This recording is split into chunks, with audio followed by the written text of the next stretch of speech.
Hello friends, welcome to Vedasri kitchen. இன்னைக்கு நம்ம பார்க்க போற ஸ்பெஷல் ரெசிபி ரொம்ப ஹெல்தியான, ஞாபக சக்தி அதிகரிக்கக்கூடிய வல்லாரைக்கீரையை வச்சு தான் ஒரு சாம்பார் செய்ய போறோம். இது சாப்பிட்றதுக்கு ரொம்ப டேஸ்டா இருக்கும்.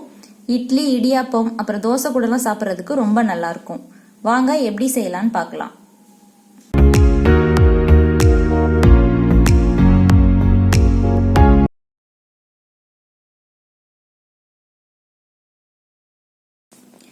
வல்லாரை சாம்பார் செய்யறதுக்கு பருப்புலாம் ஃபர்ஸ்ட் வேக வச்சுக்கலாம்.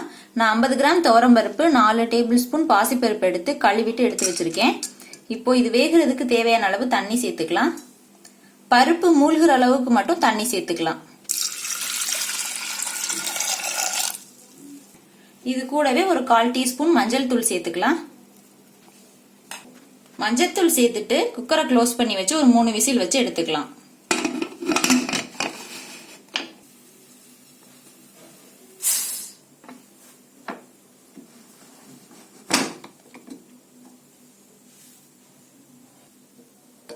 பருப்புலாம் நல்லா வெந்துருச்சு. இப்போ இதை எடுத்து வச்சுட்டு நம்ம குழம்பு தாளிக்க ஆரம்பிச்சிடலாம். குழம்பு தாளிக்கிறதுக்கு நான் இன்னைக்கு மண் சட்டி தான் எடுத்திருக்கேன். சட்டி நல்லா சூடாயிருச்சு. இப்போ இதுல 3 டேபிள் ஸ்பூன் எண்ணெய் சேர்த்துக்கலாம்.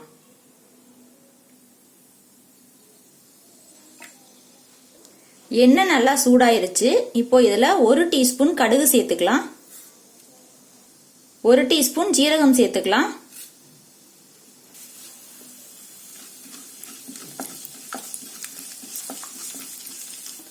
கடுகு சீரகம் நல்லா பொரிஞ்சிருச்சு. அடுத்தது இது கூட ஒரு 3 வரமிளகாய் சேர்த்துக்கலாம். இது கூடவே ஒரு கொத்து கருவேப்பிலையும் சேர்த்துக்கலாம்.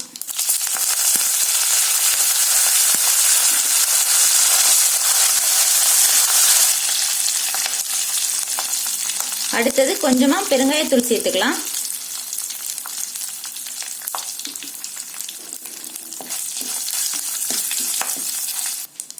இப்போ ஒரு பெரிய வெங்காயம் எடுத்து கட் பண்ணி வச்சிருக்கேன், அதை சேர்த்துக்கலாம்.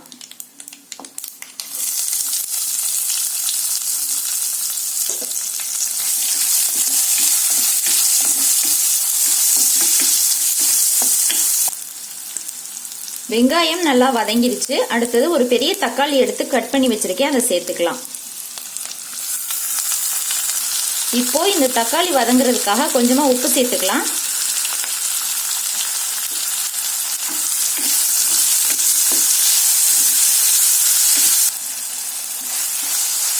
தக்காளி நல்லா வதங்கிருச்சு. இப்போ இந்த குழம்புக்கு தேவையான மசாலாலாம் சேர்த்துக்கலாம். 1/4 டீஸ்பூன் மஞ்சள் தூள், 1 டீஸ்பூன் சாம்பார் தூள்,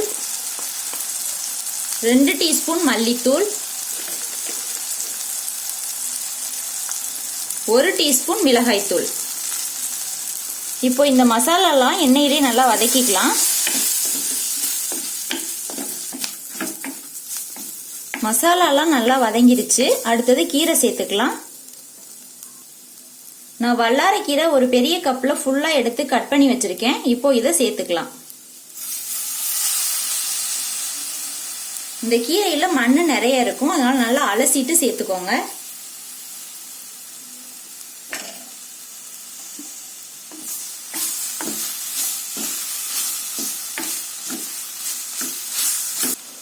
கீரை சேர்த்து நல்லா வதக்கிட்டு இந்த கீரை வேகிறதுக்கு தேவையான அளவு தண்ணி சேர்த்து நல்லா வேக வச்சுக்கலாம்.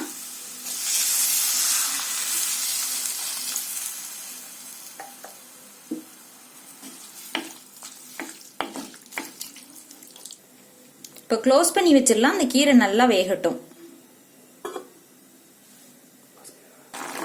கீரை நல்லா வெந்துருச்சு.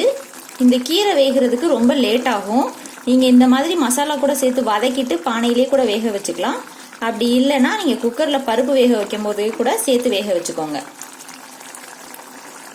இப்போ இது கூட வேக வச்ச பருப்பை சேர்த்துக்கலாம்.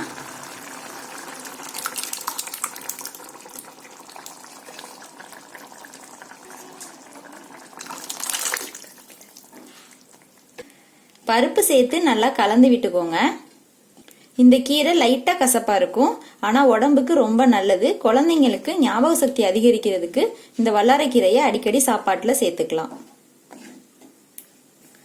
பருப்பு சேர்த்ததுக்கு அப்புறமா நான் ஒரு நெல்லிக்காய் சைஸ் புளி எடுத்து ஊற வச்சிருந்தேன். இதை நல்லா கரைச்சிட்டு சேர்த்துக்கலாம்.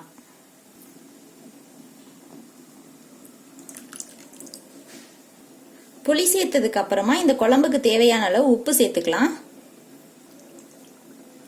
உப்பு சேர்த்து நல்லா கலந்து விட்டுட்டு க்ளோஸ் பண்ணி வச்சிருங்க. குழம்பு நல்லா கொதிக்கட்டும். இந்த குழம்பு கொதிச்சிட்டு இருக்கும் போதே இந்த குழம்புக்கு தேவையான தேங்காய் பேஸ்ட் அரைச்சிட்டு வந்துடலாம்.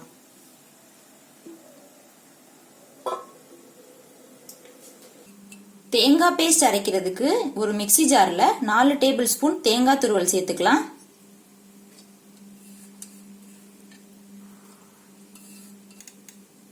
அடுத்தது ஒரு 1/2 டீஸ்பூன் சீரகம் சேர்த்துக்கலாம். இது கூட கொஞ்சமா தண்ணி சேர்த்துட்டு நல்லா அரைச்சிட்டு வந்துடலாம்.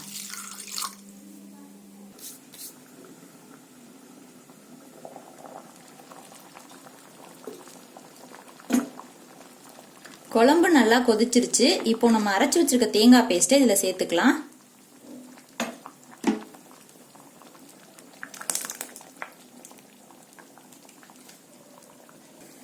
தேங்காய் பேஸ்ட் சேர்த்ததுக்கு அப்புறமா 1 நிமிஷம் மட்டும் கொதிக்க வச்சுட்டு ஸ்டவ் ஆஃப் பண்ணிடலாம்.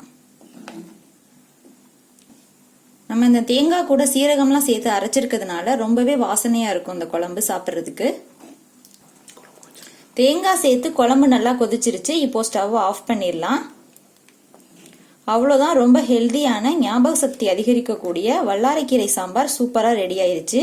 நீங்களும் இதே மாதிரி செஞ்சு பார்த்துட்டு எப்படி இருக்குன்றத கமெண்ட்ல சொல்லுங்க. இந்த வீடியோ உங்களுக்கு பிடிச்சிருந்துச்சுன்னா என்னோட சேனலை மறக்காம சப்ஸ்கிரைப் பண்ணிக்கோங்க. தேங்க்யூ.